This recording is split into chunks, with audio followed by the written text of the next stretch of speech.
मेरा नाम सीमा है। मैं एक अच्छी फैमिली से संबंध रखती हूँ। मैं अपने घर में सबसे छोटी थी। मेरे माँ बाप के अलावा मेरे तीनों बहन भाई भी मुझसे बहुत प्यार किया करते थे। वो मेरी हर ख्वाहिश पूरी किया करते।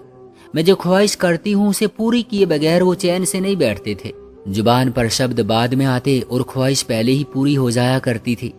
कुछ समय पहले मेरी माँ का कैंसर की वजह से निधन हो गया था। फिर बाबा ने बड़े भाई की शादी कर दी। मेरी भाभी भी बहुत अच्छी थी। वो मेरा बहुत ख्याल रखा करती थी। मेरे भाई की शादी को 1 साल हो गया था और इस 1 साल में उसने मुझे माँ की कमी महसूस नहीं होने दी। मेरे भाई ने मेरी शादी की जिम्मेदारी भी भाभी के सर ही कर दी। उसने मेरा रिश्ता ढूंढना शुरू कर दिया। उन दिनों मेरे पेपर हो चुके थे, इसलिए मैं दोस्तों के साथ आए दिन आउटिंग पर निकल जाया करती। यूं ही एक दिन हम सब एक होटल में बैठकर लंच कर रही थी कि जब अचानक वेटर ने फूलों का एक गुलदस्ता मेरी टेबल पर रख दिया और कहा कि किसी ने मेरे लिए भेजे हैं। मैं बहुत हैरान हुई कि मेरे लिए कौन भेज सकता है। मैंने ज़्यादा गौर नहीं की। उसके बाद अक्सर ऐसे ही होने लगा। मुझे रोजाना फूल मिलने लगे। आहिस्ता आहिस्ता मुझे भी उन फूलों की आदत हो गई। मैं देखना चाहती थी कि वो कौन है जो मुझे फूल देता है। एक दिन मैं छत पर खड़ी थी कि मैंने देखा कि एक आदमी जिसने ब्लैक जैकेट पहनी हुई थी मेरे कमरे की खिड़की के अंदर फूल फेंक कर चला गया। मैं भागकर नीचे गई, मगर तब तक वो आदमी जा चुका था। उसी शाम को भाभी ने मेरा रिश्ता तय कर दिया। मेरा दिल नहीं मान रहा था, मगर मैं तो उस फूल भेजने वाले व्यक्ति को जानती भी नहीं थी। शायद मेरी किस्मत में यही था। हैरत की बात यह थी कि जब से मेरा रिश्ता तय हुआ था शायद उसको भी पता चल गया था, क्योंकि वो अब फूल नहीं भेजा करता था। शुरू में मैं उदास रही, मगर फिर मैंने अपना ध्यान अपनी शादी की तैयारियों में लगा दिया। बहुत जल्द मेरी भाभी ने मेरी शादी अपने पसंद के लड़के से तय कर दी।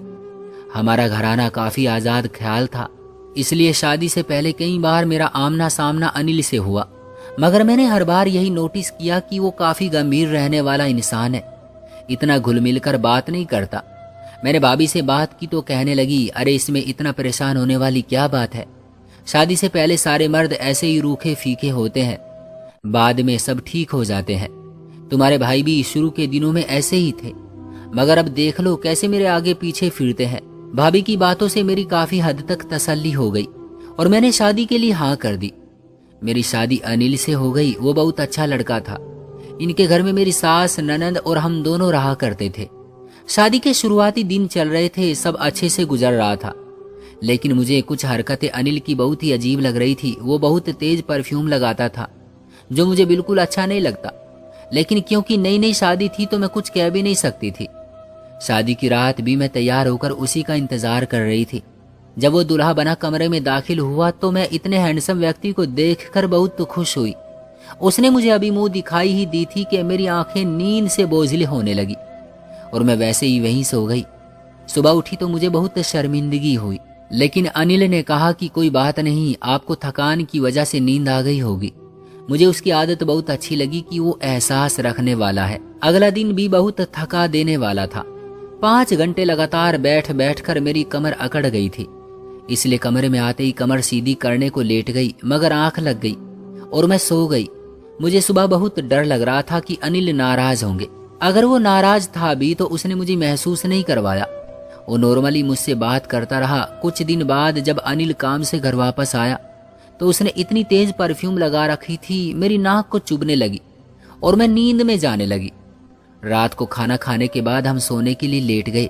मुझे बहुत जल्दी नींद आ गई। रात के आखिरी पहर मैंने डरावना ख्वाब देखा तो डर के मारे मेरी आंखें खुल गई। तुरंत अनिल को आवाज दी तो मैं हैरान रह गई। मेरी आंखें फट गई। दूसरी तरफ देखा तो अनिल गायब था। मैं परेशानी से उठी और पूरा कमरा देख लिया, लेकिन अनिल का कोई अता पता नहीं था। बाथरूम में भी गई, चेक किया, लेकिन वो वहां भी नहीं था। मैं डरते हुए दोबारा बेड पर आ गई।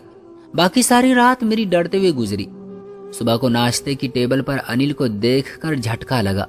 मैंने पूछा कि कहाँ थे आप, तो कहने लगा कि तुम तो बहुत जल्द सो गई थी, मुझे नींद नहीं आ रही थी, इसलिए सारी रात आंगन में टहलता रहा।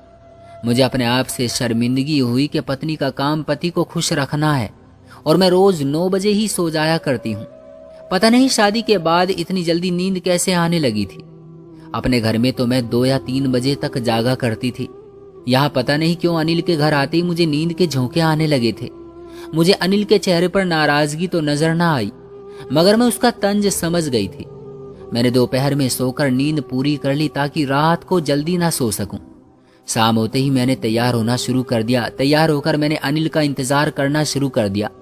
जैसे ही वो ऑफिस से आया, मैंने उसके हाथ से बैग लिया और खुद मुस्कुराकर उसको देखने लगी। ये था कि वो मेरी तारीफ करेगा कि तुम बहुत खूबसूरत लग रही हो, मगर शायद उसने मुझे देखा तक नहीं था, इसलिए मैं उसके पास चली गई।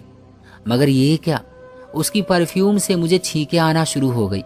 अनिल ने बहुत तेज परफ्यूम लगाई हुई थी, इतनी तेज कि कुछ ही मिनटों में मेरा सर चकराने लग गया और मैं फिर नींद में चली गई। फिर क्या हुआ मुझे नहीं पता। सुबह उठी तो सर भारी भारी सा हो रहा था। अचानक मेरी नजर अपने हाथों और पैरों पर पड़ी तो मेरी जान निकल गई। मेरे हाथों और पैरों पर सूजन पड़ी हुई थी। मैं समझ न पाई कि मामला क्या था। अनिल भी कमरे में मौजूद नहीं था। नाश्ते की टेबल पर सास ने मुझे कहा कि तुम्हारे हाथों को क्या हुआ है। मैं घबरा गई और कहने लगी कि पता नहीं, सूजन हो गई है। मेरी सास कहने लगी कि अपने हाथों और पांवों पर कोई क्रीम वगैरह लगाओ ताकि ये सूजन खत्म हो जाए।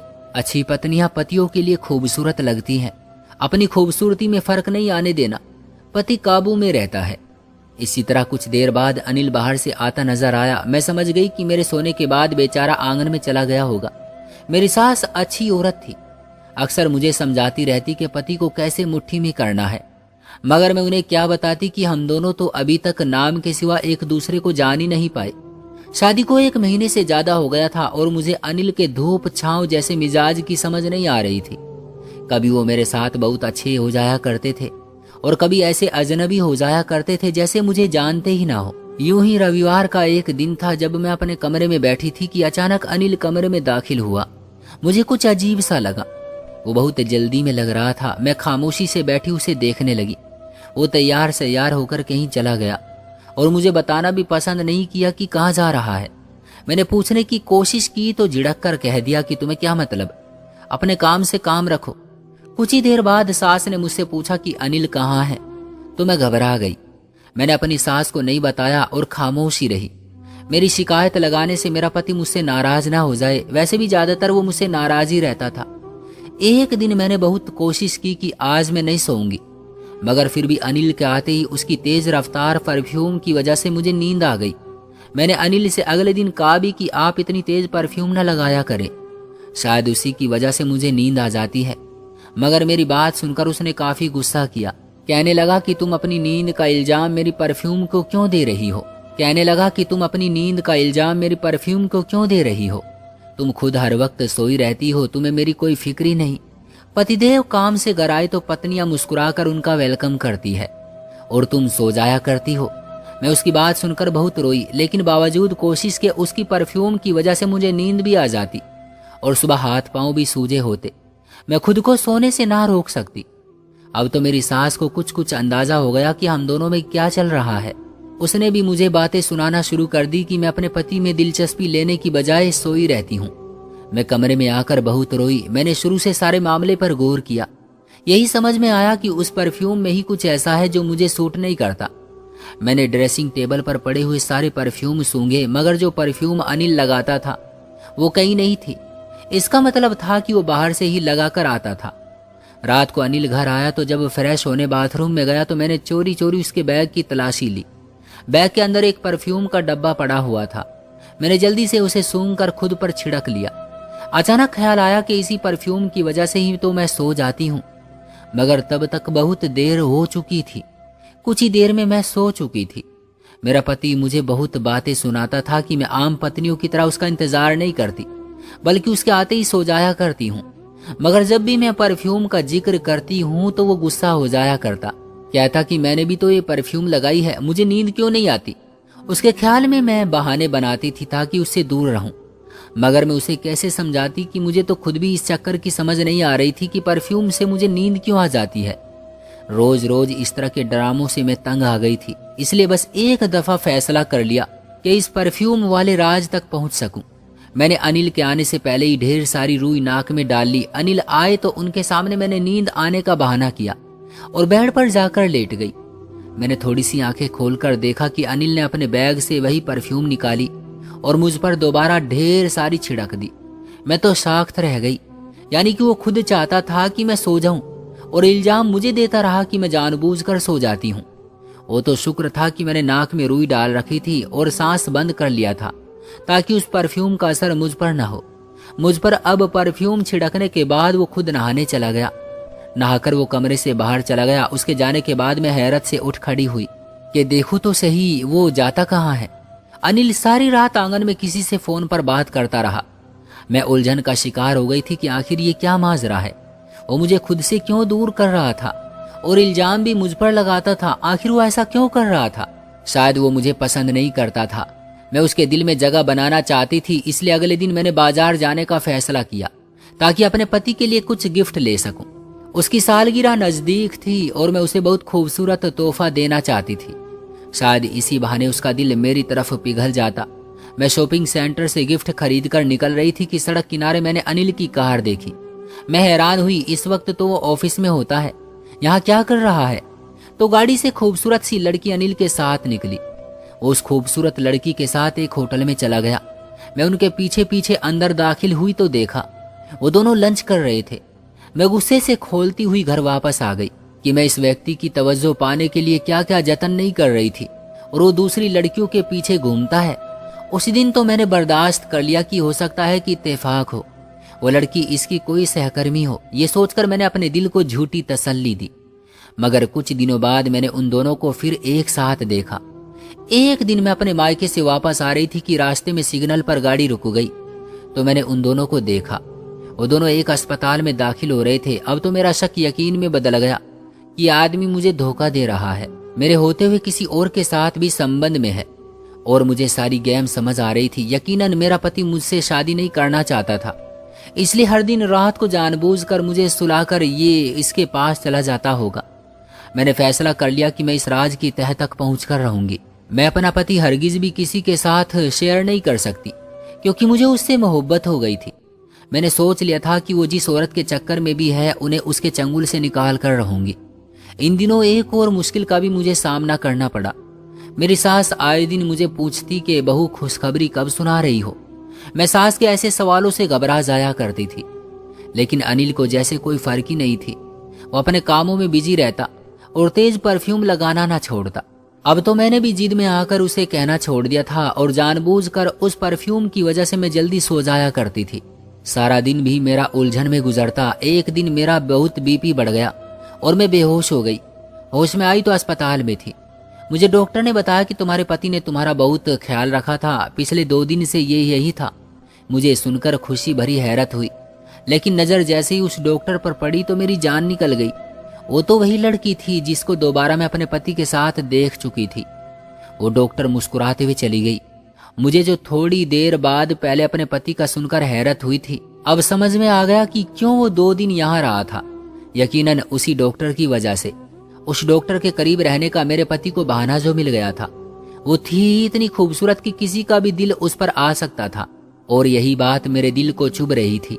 मेरी तबीयत ठीक हुई थी तो भाभी और भाई मुझे लेने आ गए कि कुछ दिन हमारे साथ रहो। मैं उनके साथ अपने घर में चली गई।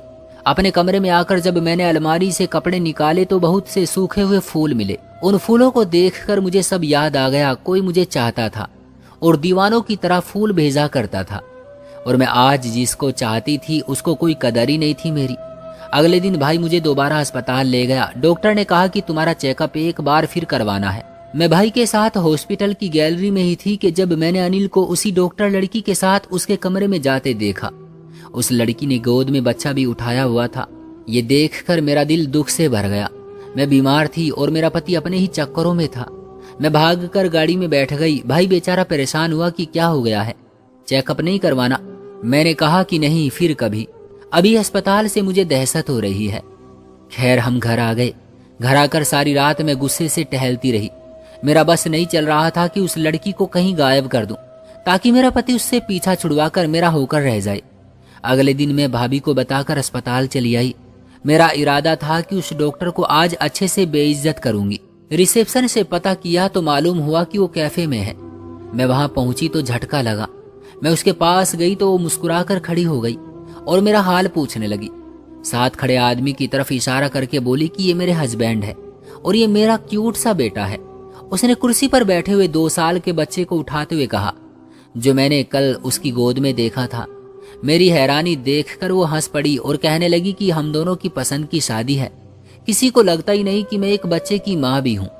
मैं इस सब की उम्मीद नहीं कर रही थी। मैं तो समझ रही थी कि वो मेरे पति पर डोरे डाल रही है, मगर वो तो खुद शादीशुदा और एक बच्चे की माँ थी और अपनी जिंदगी में बहुत खुश लग रही थी। फिर अनिल के साथ उसका क्या संबंध? वो कहने लगी कि अनिल हर वक्त तुम्हारी ही बातें करता रहता है। तुम बीमार थी तो इस बेचारे ने तुम्हारा बहुत ख्याल रखा। तुम बहुत लकी हो कि तुम्हें अनिल जैसा पति मिला। उस डॉक्टर की बातें सुनकर मेरा दिमाग घूम गया, क्योंकि वो झूठ बोल रही थी। अनिल तो मेरी तरफ देखना भी पसंद भी नहीं करता था। यही बात मैंने भी कह दी तो वो बेयकीनी से मेरी तरफ देख कर बोली, तुम्हें हकीकत मालूम नहीं है, जाओ जाकर सच मालूम करो।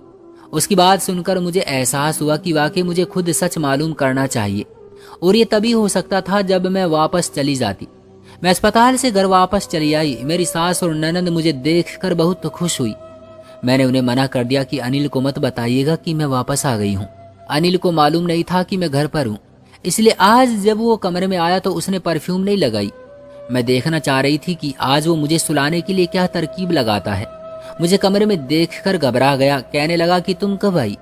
मैंने कहा कि आप खुद ही तो कहते हैं कि मैं आपके आते ही सो जाती हूँ, इसलिए आज आपका शिकवा खत्म करने का सोचा है। अनिल की रंगत फक हो गई। कहने लगा कि नहीं, तुम सो जाओ, तुम्हारी तबीयत ठीक नहीं है। मैं स्टडी रूम में जा रहा हूँ, मुझे कुछ काम है। वो उठकर कमरे से बाहर चला गया। मुझे बहुत गुस्सा आ गया। मैंने गुस्से से कमरे में मौजूद चीजें फेंकना शुरू कर दी। मैंने अलमारी से कपड़े निकालकर बेड पर फेंकना शुरू कर दिए। मैंने घर वापस जाने का सोच लिया था। अलमारी से कपड़े निकालते हुए मैंने एक सफेद लिफाफा देखा। ना चाहते हुए भी मैंने वो उठा लिया। वो किसी अस्पताल का था, शायद मेरी ही रिपोर्ट हो। यही सोचकर मैंने वो खोल लिया, लेकिन जैसे जैसे मैं पढ़ती गई मेरे कदमों तले से जमीन निकलती गई। वो पूरी रिपोर्ट्स अनिल की थी। उसे ब्रेन ट्यूमर था। यह हकीकत मुझसे बर्दाश्त नहीं हुई और मैं जमीन पर गिर गई। मुझे यकीन नहीं आ रहा था कि ये सच है। मैं भागती हुई अनिल के पीछे स्टडी रूम में गई और फिर एक और झटका लगा। उसके स्टडी रूम में हर तरफ मेरी ही तस्वीरें लगी हुई थी, और वो सारी उन मौकों की थी जब वो मुझे फूल भेजा करता था। उसका मतलब ये था कि वो फूल भिजवाने वाला अनिल ही था। ये जानकर मेरे सर पर आसमान टूट पड़ा। सामने जाकर उसकी रिपोर्ट रख दी तो वो चौंक पड़ा। मैंने रोते हुए पूछा कि ये सब क्या है? तुमने ये सब मुझसे क्यों छुपाया? उसने शर्मिंदगी से कहा कि मैं तुम्हें बहुत पसंद करता था, मुझे तुम अच्छी लगती थी, मैं ही तुम्हें वो फूल भेजा करता था और तुम्हारी तस्वीरें खींचकर यहाँ स्टडी रूम में लगा दिया करता था। मैं तुमसे शादी करना चाहता था, इसलिए रिश्ता भिजवाया, मगर बाद में मेरी तबीयत खराब होना शुरू हुई तो पता चला कि मुझे ब्रेन ट्यूमर है। इसका इलाज हो सकता था, इसलिए मैंने किसी को भी नहीं बताया। मुझे उम्मीद थी कि मेरी शादी से पहले मेरा इलाज हो जाएगा, मगर डॉक्टर ने कहा कि अभी 2 महीने और इलाज में लगेंगे। इसलिए मैं बेहोशी वाला तेज परफ्यूम लगाकर कमरे में आता था ताकि तुम्हें नींद आ जाए और तुम सो जाओ। खुद मैं उसी वक्त नहा लेता और असर खत्म हो जाता। मैं चाहता था कि पूरी तरह से सेहतमंद हो जाऊं, फिर ही तुम्हें ये सब बताऊं। मैंने सोच रखा था कि अगर मैं सेहतमंद ना हुआ तो तुम्हें आज़ाद कर दूंगा ताकि तुम्हारे साथ नाइंसाफी ना हो। वो लड़की मेरे कॉलेज की दोस्त और मेरे दोस्त की पत्नी है और डॉक्टर भी है। मेरा इलाज उसके अस्पताल में ही हो रहा है और वही कर रही है। मैं जानता हूँ कि तुम मुझ पर शक कर रही थी। तुमने हमें उस दिन लंच करते हुए देख लिया था। उसी दिन मेरा दोस्त भी हमारे साथ ही था। रास्ते में उसे जरूरी काम पड़ गया तो वो कहने लगा कि तुम लोग जाकर खाना शुरू करो, मैं 10 मिनट में आता हूँ। तुम उसी वक्त हमें देखकर वापस चली गई और जाने क्या सोचती रही मेरे बारे में। अपने पति की जुबानी ये सारी कहानी सुनकर मैं दंग रह गई थी। वो कितने अच्छे थे, किसी दूसरे को तकलीफ से बचाकर खुद अकेले दुख सह रहे थे। उन्होंने किसी को भी नहीं पता चलने दिया था कि वो कितनी बड़ी बीमारी से लड़ रहे हैं। मैंने उन्हें तसल्ली देते हुए कहा कि तुम फिक्र ना करो, मैं तुम्हारे साथ हूँ, तुम जरूर ठीक हो जाओगे। अगर ना भी ठीक हुए तो भी मैं तुम्हारे साथ ही रहूंगी, हमेशा हर कदम पर तुम्हारा साथ दूंगी। अनिल ने मुझे थैंक्स कहा और मैंने उससे माफी मांगी कि मैं कितना गलत सोचती रही उसके बारे में। मैंने खुद उसका ख्याल रखना शुरू कर दिया। 3 महीने के बाद अनिल की सर्जरी हुई और उसका ट्यूमर ठीक हो गया। आज हम पति पत्नी एक दूसरे के साथ बहुत खुश हैं। खुशियां और गम आते रहते हैं। पति पत्नी को एक दूसरे को सपोर्ट करना चाहिए और ख्याल रखना चाहिए। क्यों दोस्तों, सही कहा ना मैंने? आपकी क्या राय है इस कहानी के बारे में? कमेंट बॉक्स में हमें जरूर बताइएगा। वीडियो को लाइक करके चैनल को सब्सक्राइब कर लीजिएगा और साथ में घंटी को दबाकर ऑल पर सेट कर ले ताकि आने वाली वीडियो आपको तुरंत मिले। मुझे दीजिए अगली वीडियो तक इजाजत, तब तक के लिए धन्यवाद।